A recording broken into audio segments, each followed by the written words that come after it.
السلام عليكم ورحمة الله وبركاته. كلنتي وعن أو وناكسن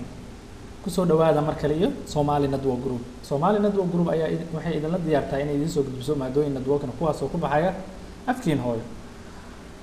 Somali Network Group markii la soo gaabay waxa loo yaqaanaa SMG. haddaba maanta casharkeena wuxuu ahaan doonaa wireless wax badan waxaan filayaa mataqaanaa inaad maqasheen wireless iyo wuxuu yahay iyo qaababka uu kala bixi doono maadaama ay dunida hadda ay noqotay wireless sida mobilada ay ku imaadaan laptop-yada aan si kastoo aan ahaan waxaana mataqaanaa PC-gaagana waxaa ka dhigan kartaa wireless adoo isticmaalaya kaar sida hadda aad ka aragtaan picture-kan kaarkan ayaa waxaa la yiraahdaa kaarkan sidiisaba ayaa waxaa la yiraahdaa NSC wire card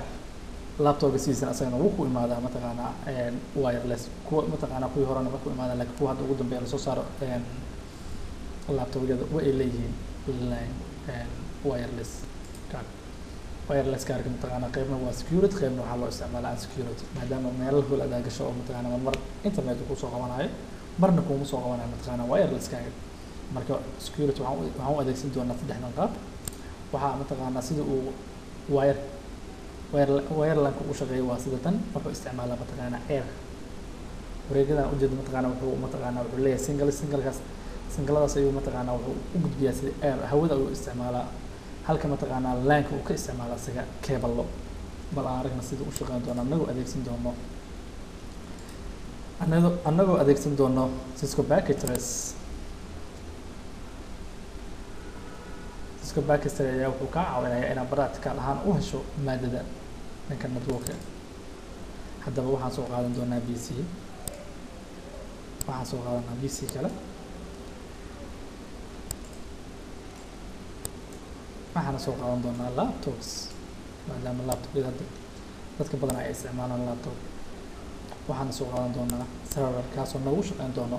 DHB server ayaa wuxuu automatically noo siin doonaa IP address PC-da iyo laptop-ka asoo mataqaanaa wireless ahaan u shaqeyn doono haddaba access point-ga waa kana oo mataqaanaa wireless ahaan noogu shaqeynaya bal markaan sidaan usoo dhigno wax mataqaanaa uu soo qabsanayana ma ay jiraan wax aan ka aragnana ma ay jiraan oo mataqaanaa in access point-ga iyo laptop-geedii serverka ka wada dhexeeyo laakiin markaan mataqaanaa PC-ga usoo iibino LAN card oo wireless ah si automatically wuxuu la falgalayaa access point-ga haddaba kaliya ayaa waxaa ku siinaysaa PC-ga waxaad tegaysaa physical marka aad tagto waxaad arkaysaa kooda hore PC-ga waa inaad damisaa marka aad mataqaanaa ka bedelayso wax ku saabsan hardware halkaas mataqaanaa guduudan waxaa laga damiyaa mataqaanaa PC-ga cagaarkaasna wuu u shidan yahay markuu cagaarkaas jiro okay kaliya ayaan siinay mataqaanaa halkan waxaad ka siibeysaa mataqaanaa cabinet waxaad geenaysaa halkan maxaa yeelay eber ayuu ku noqonaa meesha ayaan waxaan ku xiri doonaa wire LAN card ayaa soo qabsanaysaa soo jeedinaysaa waa dhigaysaa waad shidaysaa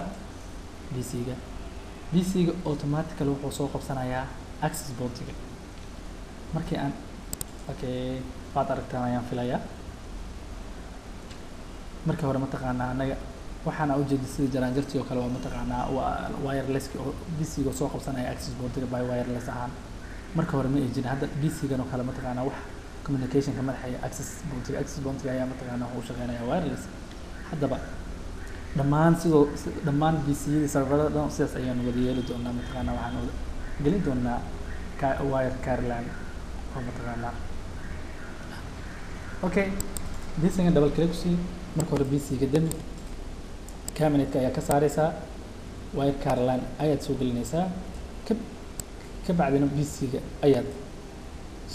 shidaysaa waaba intaas waxyar ka bacdi soo qabsanaya waad aragtaan aan filayaa laptop-gana sidoo kale isagana laptop-ga sidiisa isagana waad diminaysaa cabinet-ka ayaad ka saaraysaa kadib wire card LAN ayaad soo gelinaysaa PC waad shidaysaa ka bacdi waad iska xiraysaa isagana wuu soo qabsanaya waad aragtaan aan filayaa kana sidoo kale ayaan sameynaynaa isagana waan diminaynaa ka bacdi cabinet-ka ayaan ka saaraynaa si aan idinku soo dhaweeyo cabinet-kaas ayaan ka saaraynaa ka bacdi waxaan soo dhigaynaa wirekaan lan kadib waan iska jaraynaa asigan sidoo kale wuu soo qabsanaya halkan ka arki doontaan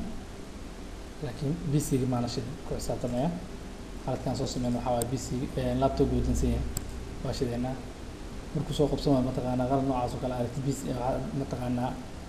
waxaa kasoo tagtay laptop oo shidan okay hadda wuu soo qabsaday serverka ayaan u imaanaynaa asagana DHB server okay asagana sidoo kale waan wuxuu leeyahay mataqaanaa meel powerka laga jaro sida halkan ka aragtaan waa diminaysaa cagaarka uu tegaya kabacdi asagana mataqaanaa cabinetkan ayaad ka saaraysaa waxaa soo qaadaysaa wirekaan la waad dhigaysaa waad shidaysaa asagana kabacdi asiga waxaad tegaysaa desktopka IP address ayaan siinaynaa waxaan siinaynaa class A oo kale 10.0.0.1 kabacdi waxaan tegaynaa configuration DHCP server ayaan dooranaynaa kabacdi magaca ayaan u bixinaynaa DHCP kabacdi kan ayuu noogu bilaawda inta waxaan ka siinaynaa ilaa 20 okay inta waxaan isticmaalaynaa 50 user kabacdi waxaan leenahay add save waan leenahay waan iska xiraynaa marka waxaan si automatical ugu laabanaynaa waxaan uga jeedaa naqshada way noo dhisantahay mataqaanaa wireless-ka waxaan ku laabanaynaa PC-ga desktopkiisa ayaan tegaynaa IP address automatical IP address-kan waxaa anaga siina maaha waxaa siiyey DHB server da ka aragtaan aan idin soo dhaweeyo IP address-kan igama siin si automatically waxa uu siiyey DHB server kaasoo mataqaanaa wireless ahaan ugu shaqeynaya asagana laptopka asagana sidoo kale aan tagno asagana sidoo kale wuxuu haysaa 10.0.2 si fudud mataqaanaa inuu PC-yada ay u helaan IP address waxaa ku sahlaya DHB server haddaba aan aragna sideeda u shaqeeyaa access point-ga markaan DHB server kasoo diro package aan usoo diro mataqaanaa aan usoo diro PC-ga marka hore wuxuu keenayaa automatically wuxuu usoo dirayaa access point-ga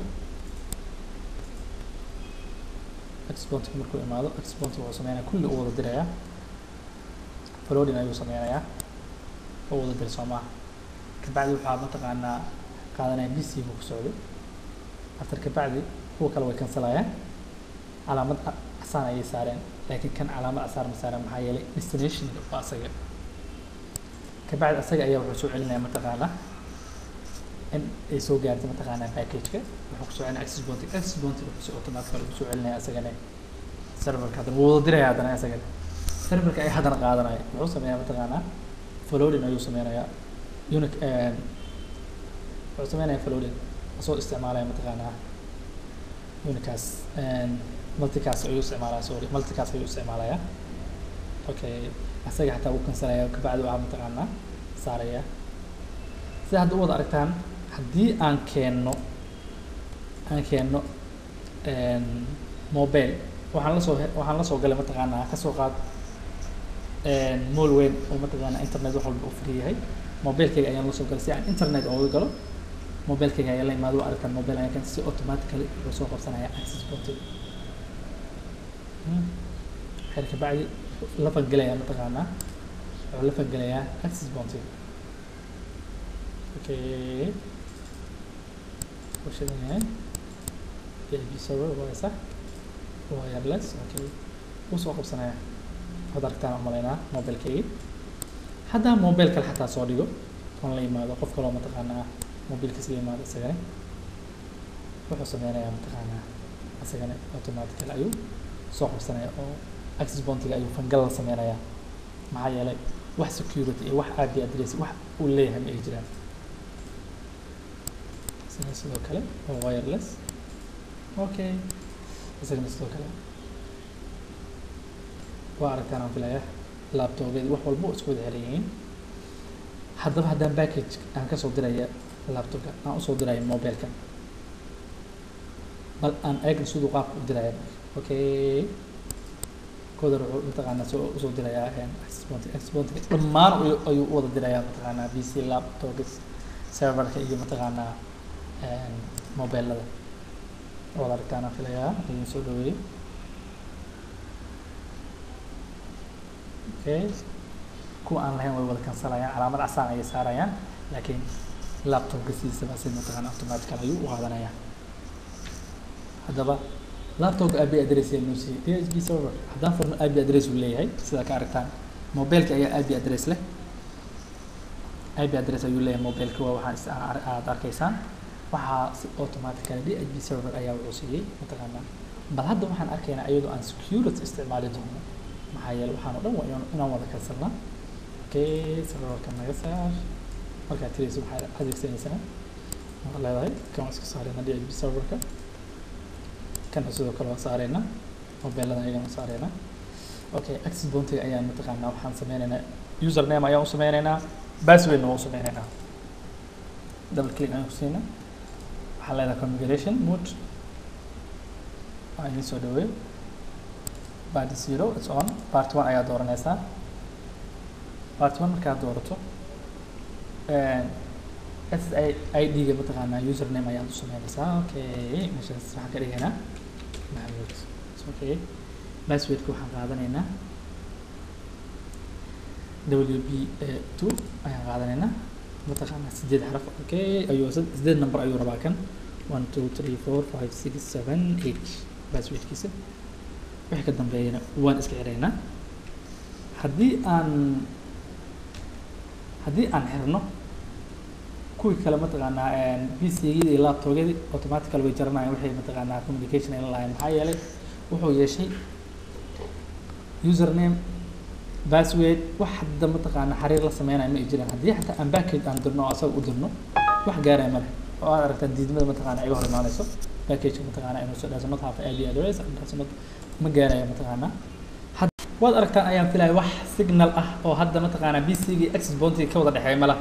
access point-ga waxaan u sameynay security username iyo password ayaan u sameynay username iyo password qofkaan wadanin lama xiriiri karo marka qofka mataqaanaa rabo inuu access point-ga